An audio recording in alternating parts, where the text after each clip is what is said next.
Hi you all. For NTI days 16 and 17, I'm having you all do a project with area and perimeter.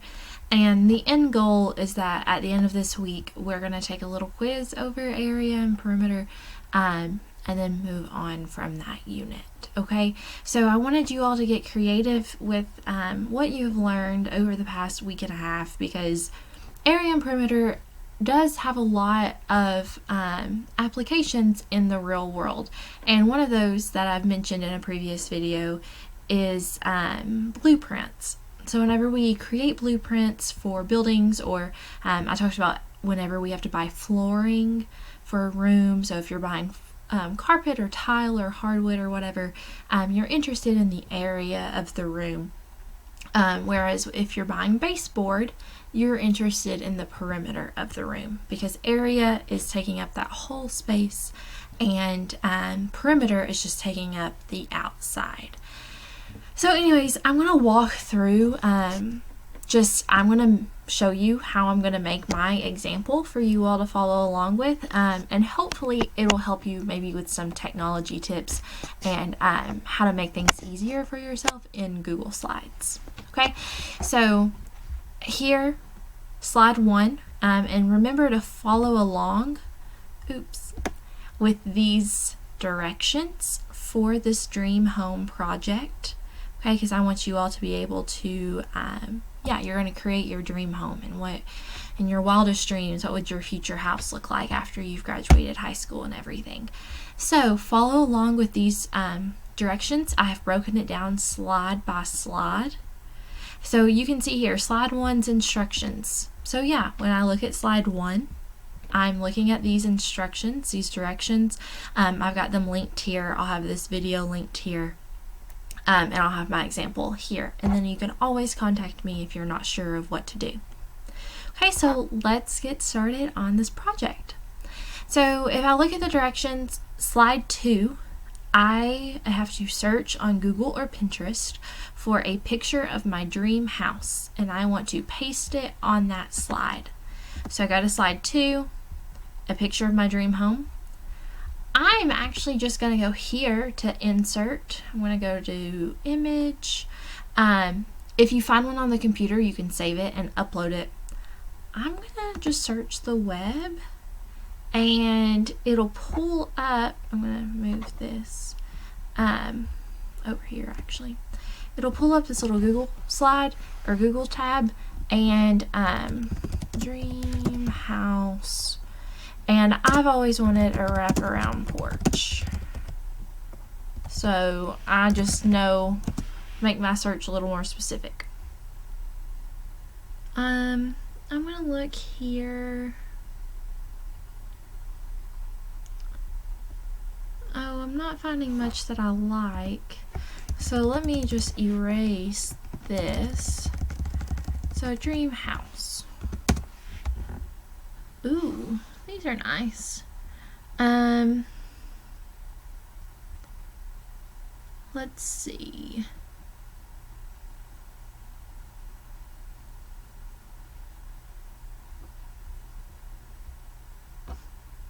Y'all, I love doing this kind of stuff, and I really don't like any of those houses. So, guess what I'm going to do? I'm going to just go to Google, and I'm going to type in dream house, because the pictures will be bigger, and sometimes it brings up different stuff. I'll go to images, because I didn't know that was a movie. And you know what? This one looks cute. So this is my dream house. I'm gonna right click on it. I'm just gonna go to copy image, go back here, and I am just going to paste it. Control V, paste. As you can see, I can still see these words, so I'm just gonna delete this whole text box, and I usually do that and then hit backspace and it disappears. Okay, I'm done with slide 2. That took a long time. I'm sorry. Slide 3. this is where I have to make a blueprint of my house. So this is the math part of it. I have to have at least 4 rooms, and for every room I have to calculate the area using the area formula, and then I have to label the room with its name, like living room, and find its area. Okay, so that says insert shapes, at least 4 to show the rooms, label them, calculate the areas, and then delete this text box. So that's what I'm going to do first, is delete this text box because I want to see this. I'm going to go over here to shapes. All of my rooms are going to be rectangles of some sort because that's what they normally are. So I am just going to go, and this is going to be the outside of my house, right, like that. You don't want it to be filled in. So go to the fill, go to transparent, and you want to make sure the lines you can see. So I like to use 3 or 4 for how thick the lines are. So I'm going to go to 4, and just I want to see what that looks like. Yeah, so you can obviously see that, and I like my lines to be black, that way they're very bold. Okay, so that's my whole house, and now I'm going to just insert some shapes to be the rooms. So let's say that here, and notice I'm drawing so that the lines are on the lines of the graph, because that's going to make counting it easy. So there's one room. I'm going to keep doing the same thing where I get rid of the filling and I make all of the lines thick like that. And so there's a room. I'm going to go ahead, do another shape, do another rectangle. I'm going to, oops. Maybe I want this one to be like here. All right. Okay. Again, let's say I want a room here. And then I might want a room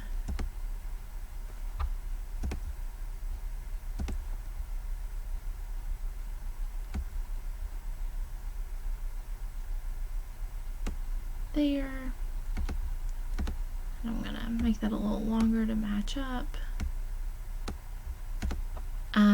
And then technically that's 4 rooms, so I could be done, but I'm gonna add a little more. So maybe I want a room there. Okay, so now it looks like I have a hallway here, and I've got 5 rooms that I'm looking at. Sorry, my eye's itching. So I've got my rooms. Now I have to label it. So I want to insert a text box, and I am just going to do this room right here, and I'm going to make this a bedroom. So I'm just going to type bedroom. I want to make that bold so that we can see it. And then the other thing I have to do is insert the area. So in a rectangle, the area is base times height. So I'm just going to count how many squares make up the base, which is the bottom or the top, and how many make up the height or the side. Okay, so this is 1, 2, 3, 4, 5, 6, 7, 8, 9, 10, 11, 12, 13, 14, 15, base of 15, and 1, 2, 3, 4, 5, 6, 7, 8, 9, 10, 11, 12, 13, and a height of 13. Okay, so I'm going to say that the area equals 13 times 15, which is 195. And I want to use units, so I'm going to say all of this is in feet squared. Okay, so I just did the little caret and then a 2 to show that it would be squared. All right. If you wanted to, get fancier with this, you could fill this in. You can make it whatever color you want so that it stood out a little more. But every room needs to have this information on it. It needs to be labeled with what the purpose of the room is, and you need to find the area just by calculating it using the squares.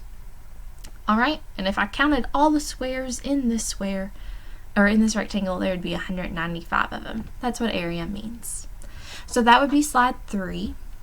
Okay, for slide 4, it's interior design time.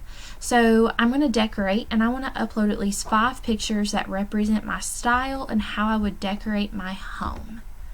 Okay, so if I go back to this, I have a Pinterest account, and I'm actually going to go there because I know that I can find some good home stuff on there. So if I go to, let's do like farmhouse decor and see what we get. Oh, okay, see, that is super cute. That's the type of laundry room I would like in my house. So I'm just gonna go and let me move my face again. I'm gonna hit copy image, oopsie, copy image, go back here. I'm going to erase all of that so that disappears. And okay, there's one picture of a laundry room. Then if I go back to Pinterest and keep going down, okay, I like that living room. Again, copy image, go back, gonna paste the image. And I would do this until I had 5 pictures that showed kind of what I wanted the inside of my house to look like. Okay, so that's fun, straightforward, but I want you all to have fun with that because I could spend hours on Pinterest, but I won't put you through that agony. All right, slide 5 is a picture of your dream backyard. So I'm going to do the same thing I did for my dream house. I am just going to go here. I'm going to put in extravagant backyard. I might have spelled extravagant wrong. I don't know. I definitely did, but that's okay. Let's see. All of these backyards are super cool, and I would love to have any of them. But I think... Ooh, I kind of like this one. Okay, so I'm going to do copy that image again. I'm going to erase what I have here. And I'm just going to upload a picture of my backyard of what I want it to look like. Make it a little bigger so that you all can see. And then, oops. And then there we go. So that's ideally what I want my backyard to look like. And now for slide 6, I have to do the same thing I did with the blueprint on slide 3. Except this is really important, and if I go to the directions, you'll see that. It must have at least 4 total shapes, but 2 of the shapes have to be a trapezoid, a triangle, or a circle. Okay, I don't want you all to just be working with squares and rectangles. So I'm going to delete this box, and I am going to just start because I'm almost out of time. In here, you've got all these shapes, and you have a trapezoid, or a right triangle, or just triangle, or circle. It's actually an oval that you can draw. So if I were to draw a trapezoid, and let's say that this represents my pool, I just want to go until basically all the points are lined up on a point on the graph,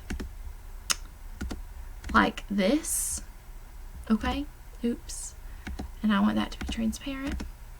So now I can see it, and I would find the area of this, and let's say that this I wanted to represent as my pool.